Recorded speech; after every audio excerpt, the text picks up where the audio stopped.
Hi everyone.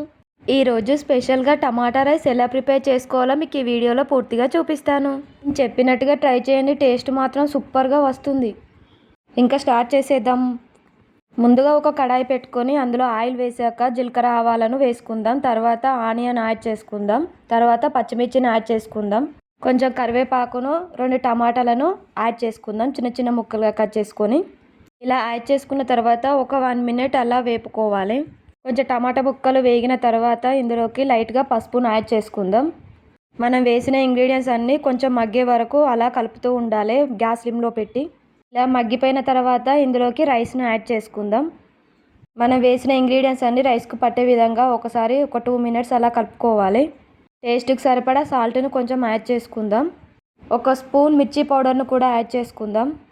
మనం వేసుకున్న ఉప్పు కారం రైస్కు పట్టే విధంగా మంచిగా ఒక 2 టైమ్స్ అలా కలుపుకోవాలి. తర్వాత ఇందులోకి కొంచెం వెనిగర్ను యాడ్ చేసుకుందాం.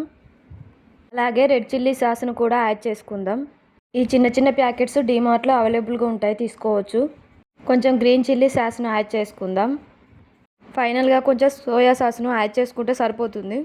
అన్నీ యాడ్ చేసుకున్న తర్వాత ఒకసారి గ్యాస్ హై ఫ్లేమ్లో పెట్టి రైస్కి పట్టే విధంగా మంచిగా కలుపుకోవాలి. ఇది నేను ఫ్రైడ్ రైస్ మసాలా యాడ్ చేస్తున్నాను. దీని ప్లేస్లో ధనియాల మసాలా యాడ్ చేసుకున్నా కూడా టేస్ట్ బాగానే ఉంటుంది. మసాలా యాడ్ చేసుకున్న తర్వాత ఒక 2 మినిట్స్ అలా కలుపుకొని పైన కొత్తిమీర యాడ్ చేసుకుంటే సరిపోతుంది.